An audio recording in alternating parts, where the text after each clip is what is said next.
నిన్న ముఖ్యమంత్రి చంద్రబాబు నాయుడు గారికి సంబంధించి ఒక వీడియో ఒకటి చూసా. ఏంటమ్మా? సార్ మా అబ్బాయికి డిగ్రీ ఉంది సార్, జాబ్ లేదు, ఖాళీ కూర్చున్నారు సార్. ఆ ఇల్లు ఇల్లు ఇచ్చారు, అట్ట జాబ్ కూడా చేపిస్తుంది. ఓకే, మంచిది. కలెక్టర్ గారు ఇది తీసుకొని వీళ్ళకి ఒక ఆటో ఇప్పించండి.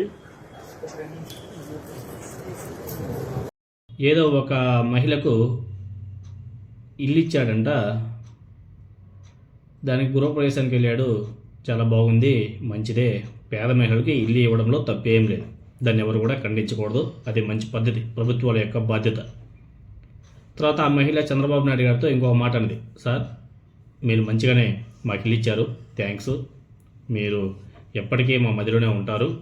అలాగే నా కుమారుడు డిగ్రీ చదివాడు, ఏదైనా ఒక మంచి అవకాశం కల్పించాను సార్ అనేసి అడిగితే, ఒక ముఖ్యమంత్రిగా ఉన్నటువంటి వ్యక్తి ఆ సమయంలో చేయాల్సింది ఏమిటి?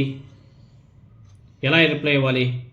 ఓకే అమ్మా, ఇతని స్కిల్ చూసుకొని ఏదో చేస్తాము, పార్టీ పరంగా ఏమో ఎక్కడో ఒక చోట మంచి జాబ్ అయితే ప్రొవైడ్ చేపిస్తామని చెప్పేసి మాట్లాడతారు.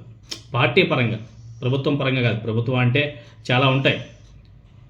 పార్టీ పరంగా ఎక్కడో ఒక చోట, ఏదో ఒక ప్రైవేట్ కంపెనీలోనో ఏదో ఒక చోట ఏదో ఒక విధంగా ఒక మంచి అవకాశం కల్పిస్తామని చెప్పేసి ఆమెకు చెప్పాల్సింది పోయి, నారా చంద్రబాబు నాయుడు గారు అక్కడ, అయ్యా కలెక్టర్ గారు, ఇతనికి ఒక ఆటో ఇప్పించండి అని చెప్పేసి మాట్లాడు. ఆటో అంట, డిగ్రీ చదివినటువంటి ఒక పర్సన్కి ఆటో ఇప్పిస్తున్నాడు నారా చంద్రబాబు నాయుడు గారు, ఒక ముఖ్యమంత్రిగా. డిగ్రీ చదివిన వారికి ఆటో నడపమంటున్నాడు నారా చంద్రబాబు నాయుడు గారు. ఇది ఉపాధి అవకాశమా లేకపోతే అవమానమా? ప్రతి ఒక్కరు కూడా ఆలోచన చేయవలసిన అవసరం కూడా ఉంది. ఏమైనా మాట్లాడితే ప్రపంచానికి కంప్యూటర్ నేనే తీసుకొచ్చా,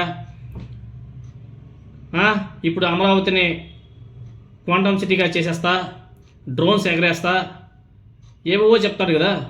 ఒక చదువుకున్నకుంటే ఒక డిగ్రీ హోల్డర్కి జాబ్ ఇప్పించాడా చంద్రబాబు నాయుడు గారు?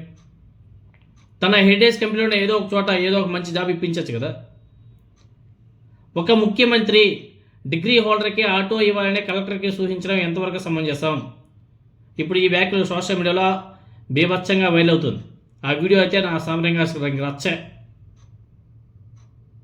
డిగ్రీ అంటే స్కిల్స్, కెరీర్, గౌరవం. కానీ చదువుకున్న వారికి సరైన జాబ్స్ లేకపోవడం, గవర్నమెంట్ నుంచి అలాంటి సూచనలు రావడం, ఆటో ఇవ్వండి అనడం ఎంతవరకు సమంజసం? ఇది ఉద్యోగ సమస్యకు సొల్యూషన్ అవుతుందా? కాదు కదా. మరి ఎందుకు చంద్రబాబు నాయుడు గారు ఆ దిశగా అలా ఎందుకు మాట్లాడాడో అర్థం కాదు. ఇదేమీ ఉద్యోగ సమస్యకు సొల్యూషన్ కాదు, ఒక ఎగ్జాంపుల్ మాత్రమే. డిగ్రీ చదివిన వాళ్ళకు సరైన ఉద్యోగాలు ఎందుకు ఇవ్వలేకపోతుంది ఈ కూటమి ప్రభుత్వం? ఇది తాత్కాలిక ఉపాధి లేకపోతే ప్రభుత్వ వైఫల్యమా? ఎడ్యుకేషన్ సిస్టమ్, జాబ్ మార్కెట్కి మధ్య గ్యాప్ ఎందుకు ఉంది?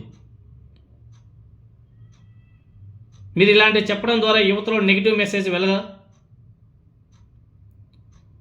ఇండియాలో యువ నిరుద్యోగం, యూత్ అన్ఎంప్లాయ్మెంట్ రేటు ఎక్కువగా ఉంది. ఆంధ్రప్రదేశ్ కూడా ఎక్కువగా ఉందని చెప్పేసి మొన్న రీసెంట్గానే కేంద్ర ప్రభుత్వ లెక్కల ప్రకారం చూసాం మనందరం కూడా. చాలామంది గ్రాడ్యుయేషన్కి స్కిల్ మ్యాచ్ అయ్యే జాబ్స్ లేవు. ఆ స్కిల్ ప్రొవైడ్ చేసినటువంటి బాధ్యత ప్రభుత్వాల మీద ఉంది. తక్కువ స్థాయి పనిచేయడం పెరిగిపోయింది. అంటే చదువు ఉంది కానీ సరైన అవకాశాలు లేవు. ఆటో ఇవ్వడం తప్పు కాదు, కానీ అది ఫస్ట్ ఆప్షన్ కాదు కదా. ప్రభుత్వం చేయాల్సింది స్కిల్ డెవలప్మెంట్ ఇండస్ట్రీ పెట్టాలా. స్కిల్ డెవలప్మెంట్ ఇండస్ట్రీస్ పెట్టి జాబ్ క్రియేట్ చేయడం, ఆ దిశగా అడుగులు వేయాలి. స్టార్టప్ కంపెనీలో సపోర్ట్ చేయడం జరగాలి. అప్పుడే ఇవన్నీ కూడా క్లోజ్ అవుతాయి. డిగ్రీ చదివిన వారికి గౌరవం ఉండాలి, మార్కెట్లో ఉపాధి అవకాశాలు పెరగాలి. తాత్కాలిక సొల్యూషన్ ప్రజలకు అవసరం కాదు. ఆటో ఇచ్చి నడుపుకోమని వేసి చెప్పడం చంద్రబాబు నాయుడు గారి ఉద్దేశం ఏంటి? చదువుకున్న వాళ్ళందరూ కూడా ఆటో నడుపుకోండి అనేసి చెప్తున్నాడా?